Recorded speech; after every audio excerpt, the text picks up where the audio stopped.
refleks Hani dan Maria langsung menarik selimut sampai nutupin badan mereka bertiga. Nah, di sini ada kejadian konyol nih, Bos.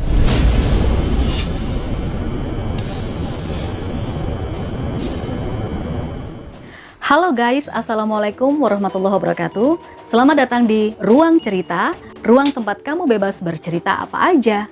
Tapi by the way, makasih banyak buat kamu guys yang udah klik video ini ya.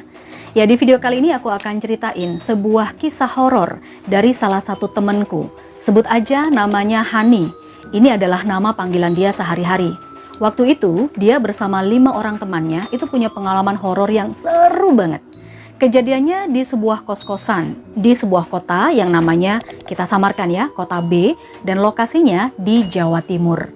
FYI, Hani dan kawan-kawan ini berprofesi sebagai seorang guru ya. Penasaran kan kalian gimana cerita Hani?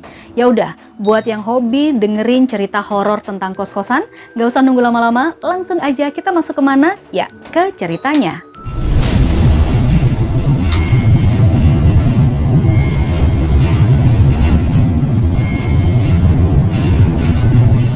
Cerita ini nyata, terjadi sekitar tahun 2006. Waktu itu Hani bersama 5 orang teman kuliahnya sedang praktek kerja di sebuah kota, sebut saja kota B. Dan lokasinya kota B ini di Jawa Timur selama 1 bulan ya. Sebut saja nama teman Hani itu ada Kiki dan Maria, sedangkan 3 lainnya nggak disebutin karena nggak banyak diceritain di kisah ini. Karena mereka semuanya dari luar kota ya guys, otomatis kan mereka ini cari tempat kos ya di sana. Nah, setelah muter-muter tuh ya keliling kota B ini, akhirnya mereka cocok dengan satu rumah kos yang lokasinya dekat sama alun-alun kota. Gak usah ditebak-tebak di kota mana, tapi karena ini dekat sama alun-alun sekaligus juga dekat dengan lokasi praktek kerja mereka. Ya, kalimat cocok atau kata cocok itu dalam arti bukan cocok yang seperti apa ya. Cocok itu adalah menyesuaikan dengan budget mereka berenam. Maklumlah, mereka kan juga masih anak kuliahan. Kamar yang mereka temukan ini atau kamar yang akan mereka tempati ini memang nggak besar, standar kos-kosan lah. Ada 3 ruangan kecil di belakang rumah ibu kosnya. Akses kamarnya itu melalui pintu samping dan memang diberi semacam pintu gerbang kecil ya, ukurannya kurang lebih 3,5 meter lah. Area kamar ini bentuknya L gitu loh. Di area tengah itu akan difungsikan buat jemuran dan dikelilingi dapur juga. Jadi ada dapur umumnya juga di sana ya. Terus di samping dapur itu ada kamar mandinya. Kalau dilihat-lihat sih ya, temboknya itu udah agak sedikit lapuk ya guys. Seperti berurat lembab kayak gitulah. Di sebagian sisinya bahkan ada yang warnanya udah hitam-hitam, ada yang berlumut, sedangkan di belakang temboknya itu ada kebun pohon pisang yang cukup rimbun. Ada yang menyebutnya sebagai tegalan. Nah, kalau dari deskripsi yang udah aku bilang tadi, dari sini kalian kebayangkan gimana kondisi dan posisi kos-kosannya Hani dan kawan-kawan itu. Ya, selama ini memang kalau ditarik ulur secara kehidupannya Hani sendiri, belum pernah sekalipun bertatapan langsung atau sekedar melihat sesuatu yang aneh. Dalam hal ini sosok astral. Bisa dibilang dulu yang namanya hantu, makhluk astral, itu Hani nggak terlalu percaya. Dia skeptis ya. Kalau sekedar dengar suara sih sering, tapi ya positive thinking aja lah ya saat itu. Boleh percaya boleh enggak, kalau seseorang itu udah pernah ngelihat barang-barang yang aneh kayak gitu, makhluk astral maksudnya, pastilah bakalan sering ngalamin yang aneh-aneh juga kan. Nah, begitupun pengalaman Hani di sini guys. Pertama kali dia melihat sosok hantu yang disebut sebagai kuntilanak.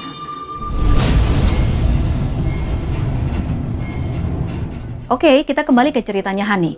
Jadi saat praktek kerja itu, Hani berenam, menyewa 2 kamar ya. Masing-masing kamar diisi 3 orang.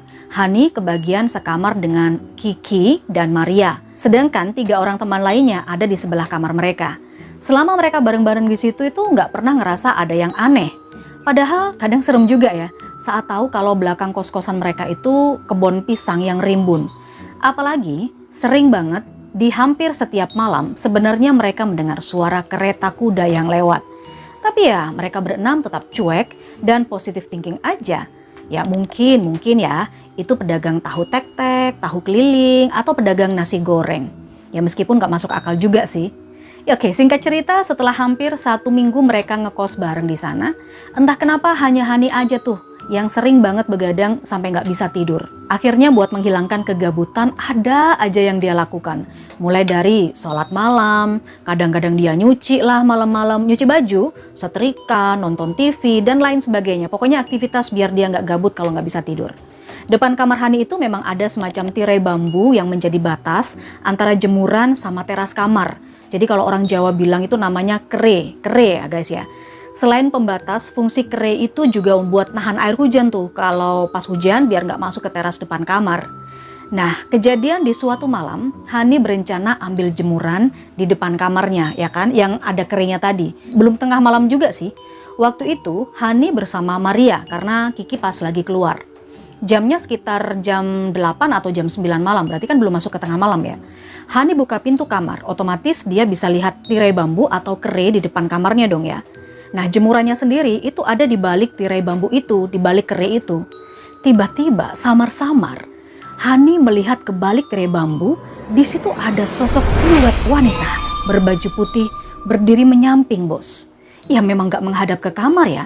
Seketika itu Hani tengok ke kamar dan melihat langsung ke Maria. Tahu gak sih, ternyata Maria juga melihat ke arah yang sama. Mereka pun gak sadar selama beberapa detik berpandangan ya, sepersekian detik lah. Lalu Maria bilang, siapa tuh? Siapa? Gitu. Pas Hani lihat lagi ke area jemuran tadi, ternyata sosok wanita itu udah nggak ada. Itu kejadian pertama. Hani dan Maria berusaha positive thinking aja. Ya mungkin kena angin ya, anginnya menerpa jemuran, terus membuat jemuran itu seperti terbentuk sosok siluet wanita yang lagi berdiri. Tetap aja mereka berdua ini positive thinking.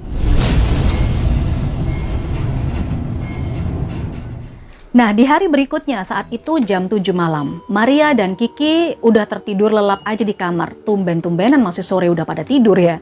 Ternyata mereka tuh capek banget setelah mengerjakan laporan selama seharian ya guys. Hani pun juga ternyata udah tertidur sejak setengah 9 malam. Tapi waktu itu kira-kira jam 12 malam, Hani tiba-tiba terbangun dong dan ngerasa ada yang mengganjal di pikirannya. Bukan apa-apa ternyata guys. Hani inget kalau dia belum sholat Isya. Waktu itu ya udah deh ya, karena ada niat baik dan untuk menenangkan hati juga, meskipun Hani ngecek waktu itu jam setengah 1 dini hari, Hani lalu bergegas ke kamar mandi yang jaraknya sebenarnya nggak jauh ya, di bagian depan kamar. Tapi otomatis Hani pun kan juga harus lewat lorong gitu kan, lorong teras yang di situ tuh banyak dipakai untuk parkir motor teman-teman kosnya. Remang-remang sih cahayanya karena cuman ada beberapa lampu kecil aja yang dinyalain waktu itu. Udah tuh ya, Hani pun melenggang, berjalan santai, iseng-iseng dia pas sambil jalan ke kamar mandi itu, dia agak sedikit bersenandung gitu guys. Ngerti kan bersenandung? Ya nyanyi-nyanyi kecil gitu loh. Gitu kan. Ketika Hani menoleh ke arah jemuran, apa yang dia lihat sungguh di luar dugaan.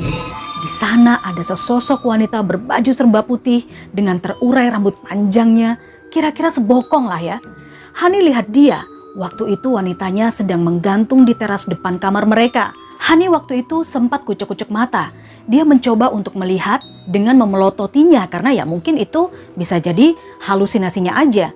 Dan Masya Allah, ternyata Hani benar-benar tahu itu hantu. Setelah Hani melihat wajah wanita itu ternyata nggak ada sama sekali bos.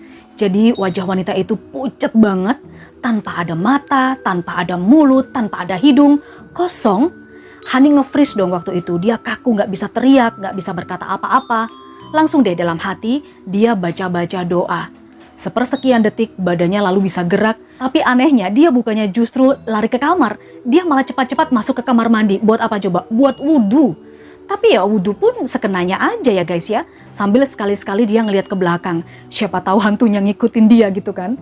Selesai wudhu, dia lari masuk ke kamar tanpa lihat kanan kiri lagi. Sepertinya waktu sampai di dalam kamar, Hani ini nutup pintunya terlalu kenceng ya, jebrak gitu. Ini membuat Maria dan Kiki yang udah ketiduran sempat terbangun dan nanya, "Kenapa Han? Kok kamu ngos-ngosan gitu?" Nah, lalu jujur karena Hani ketakutan banget, dia hanya jawab, "Ya aku habis wudhu aja," gitu. Hani nggak mau nih cerita ke teman-temannya karena takut. Selesai sholat, Hani pun langsung tidur dengan kepala tertutup bantal. Akhirnya semenjak itu dia jarang banget tidur larut malam, apalagi keluar kamar saat malam hari.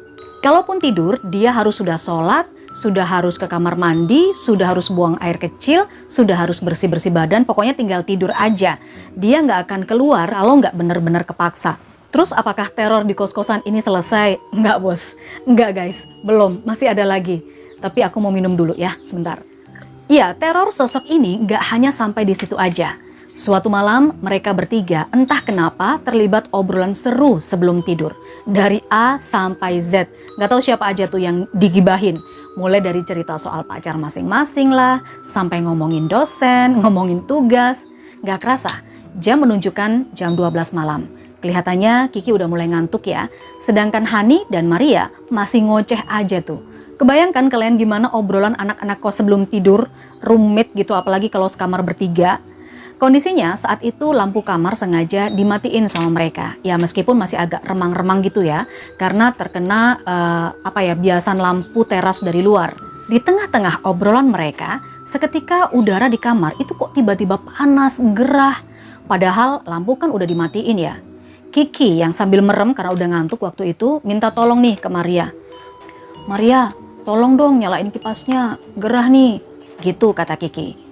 Baru aja Maria akan turun dari ranjang nyalain kipas di pojok kamar. Tiba-tiba kakinya langsung diangkat lagi sambil wajahnya itu tampak ketakutan. Terus Maria nunjuk-nunjuk tuh ke arah kipas. Belum sempat bertanya, mata Hani udah tertuju di pojok kamar yang memang lebih gelap ya karena tidak terjangkau cahaya lampu teras. Kaget banget dong, di sana itu sudah berdiri sosok yang sama yang dilihat Hani pas ke kamar mandi beberapa hari lalu guys. Refleks Hani dan Maria langsung menarik selimut sampai nutupin badan mereka bertiga. Nah, di sini ada kejadian konyol nih bos. Si Kiki kan nggak tahu ya, tapi dia ikutan kaget dengan tingkah dua temannya tiba-tiba bangun dan kepalanya keluar dari selimut. Nggak pakai pikir panjang lagi guys, tangannya Hani langsung berusaha meraih kepala Kiki biar masuk ke selimut lagi. Sambil Hani bilang, udah, lanjut tidur aja, jangan dibuka selimutnya gitu. Maria nambahin, Ki udah Ki, jangan dibuka selimutnya, itu tuh ada yang berdiri di pojokan, kata Maria. Begitu mendengar itu, Kiki diam dan langsung pelan-pelan menekuk kakinya.